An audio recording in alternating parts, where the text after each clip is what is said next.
Barakatah Yahweh, Barakatah Yahweh Shai, Barakatah Yahweh, Barakatah Yahweh Shai, Barakatah Yahweh, Barakatah Yahweh Shai, Barak Nawa, Barak Nawa, Barak Nawa. Call Halal Yahweh by Hashem Yahweh Shai, by Hashem Barakwadash. Double honors unto the apostles and the elders. Salutations to all my fellow laborers doing this work in truth and sincerity, risking their lives and their freedom to do so now more so than ever. To the scattered elect that are scattered around the four corners of the earth that be like unto the speckled bird, the Israelite foreigners. And to the Akwath that are listening and learning, to you I say Shalom. This is your brother Malcolm from the branch of the Great Millstone here in Chicago, coming at you with another lesson from Colorado. Ecclesiastes 12 and 10. Never trust thy enemy, for like as iron rusteth, so is his wickedness. All right? Though he humble himself and go crouching, ye take good heed and beware of him, and thou shalt be unto him as if thou hast wiped a looking glass, and thou shalt know that his rust have not been altogether wiped away. So basically, layman terms, it's like taking a rag or a towel and wiping the dust off the window, and now you see clearly. And when you see that way, you see that Esau Edom is a perpetual liar and cannot be trusted. All right? It's as simple as that.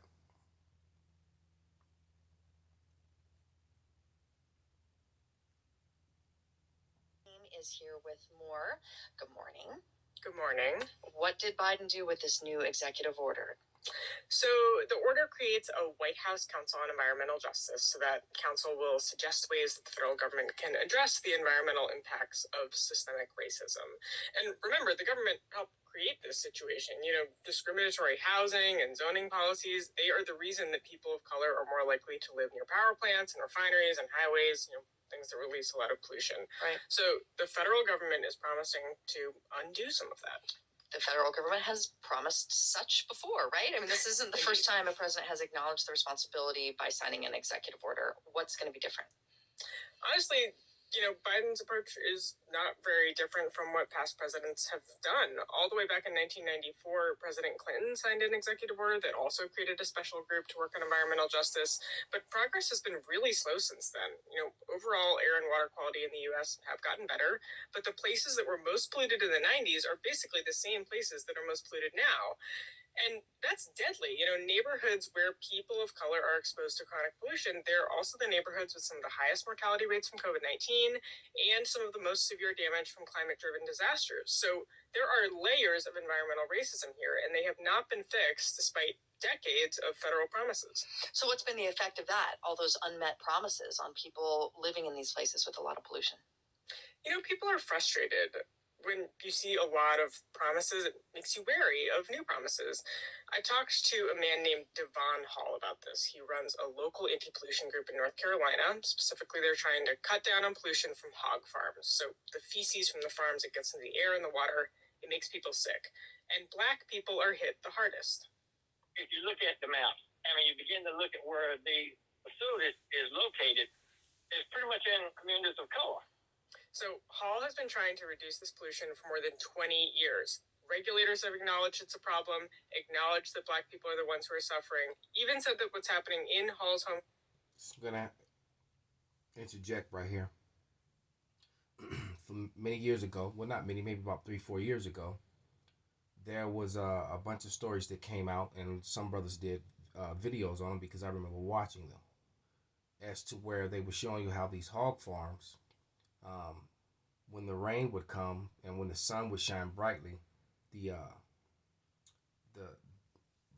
dust from them, of the ammonia from the urine and from the feces would go into the air and be created. Dust would come down in these neighborhoods of people of color, as they say, and it was creating a lot of illnesses and a lot of sicknesses and even forms of cancer. Now, and you have to also understand is that biblically and lawfully, the Israelites cannot even touch such animals. And Esau Edom is very well aware of this, so he keeps our people in a perpetual state of sin.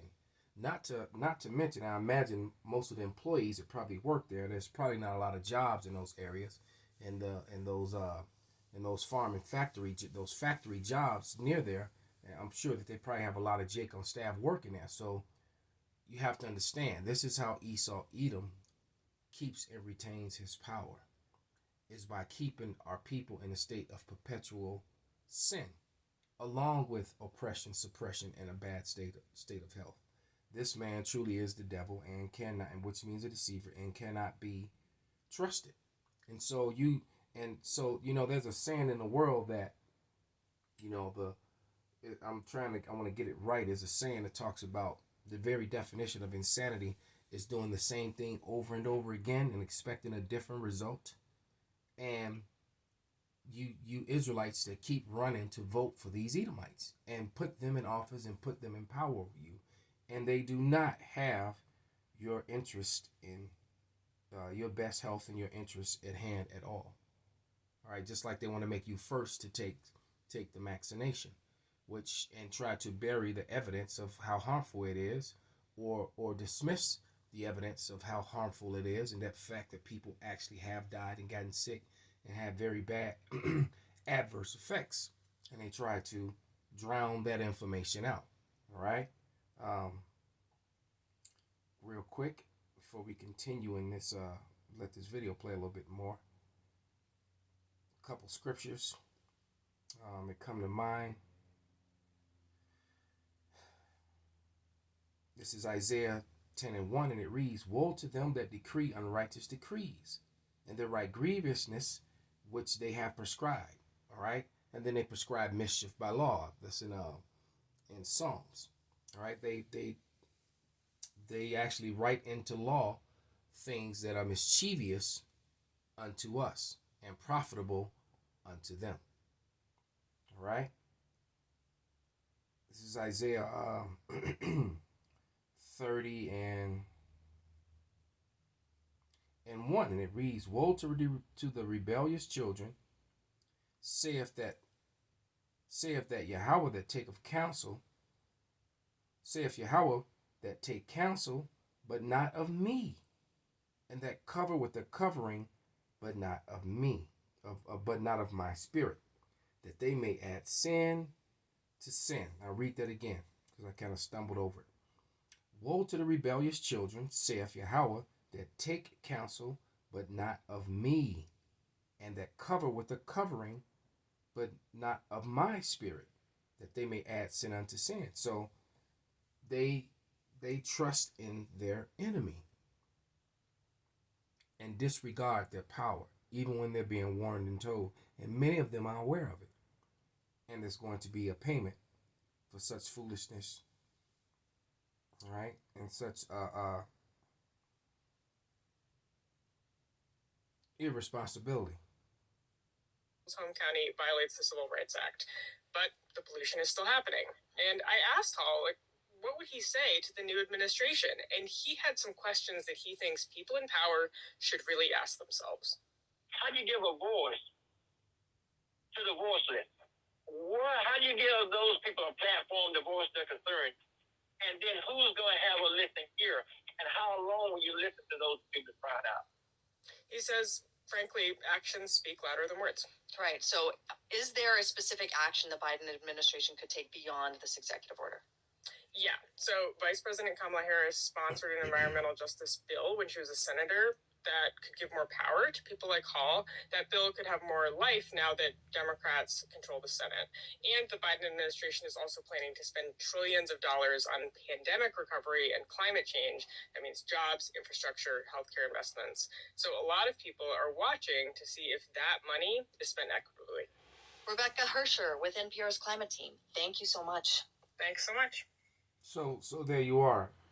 They're putting their faith in yet two heathens, because Kamala Harris is basically a chocolate-covered heathen. Her father's mother is Jacob, but her father's father is of Elam, I do believe. So she's just a chocolate-covered heathen. She's a tear. She's not your people. Okay, she's not. And Well, you know, let's go back to this scripture. This is Isaiah 30:2. It says, they walked to go down into Egypt, and they have not asked at my mouth to strengthen themselves in the strength of Pharaoh, and to to strengthen themselves in the strength of Pharaoh, and to trust in the shadow of Egypt. All right. Therefore shall the strength of Pharaoh be your shame, and the trust of the shadow of Egypt your confusion. And so these going to these heathenistic, oppressive regimes that continue to do the same generation after generation, because I promise you this team that they put together is going to do nothing, absolutely nothing for you. They're going to fake fight, and then they're going to claim that another party intervened in this and intervened in that, you know, because you got to remember, they have to go through their fraudulent system, and they're the same, that, you know, it's one bird, two wings, and they're part of one body, even though they're two different wings. So in order to prevent things from happening, to help our people, they just allow the other side to play their card, and then they can just completely blame it on them. And and Jacob, you fall for the okie doke over and over every time. And so the Biden administration could turn around and look at you and say, well, our hands are tied. We tried and we're trying to fight for you.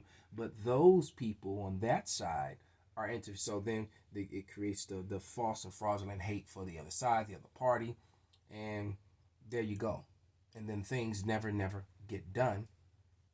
And so you have to wait for this whole process all over again. And in the meanwhile, your people are still suffering. They're still dying. They're still getting sick. They're still being without work. They're still being without money and finances. They're still being left behind financially. And you people love to have it so. All right? So, you know, the moral of the story, the moral of the lesson, don't trust in your enemy. So with that, I'm going to give all praises, glory, and honor unto Yahweh by Hashem Yahweh Shai. Double honors unto the apostles and the elders. Salutations to all my fellow laborers doing this work in truth and sincerity, risking their lives and their freedom to do so, now more so than ever, to the scattered elect that are scattered around the four corners of the earth, that be like unto the speckled bird, the Israelite foreigners, and to the Akwath that are actually listening and learning. You know, stay in prayer, fast and pray as much as you can. All right? Kwame Yasharala, Wa Ababa.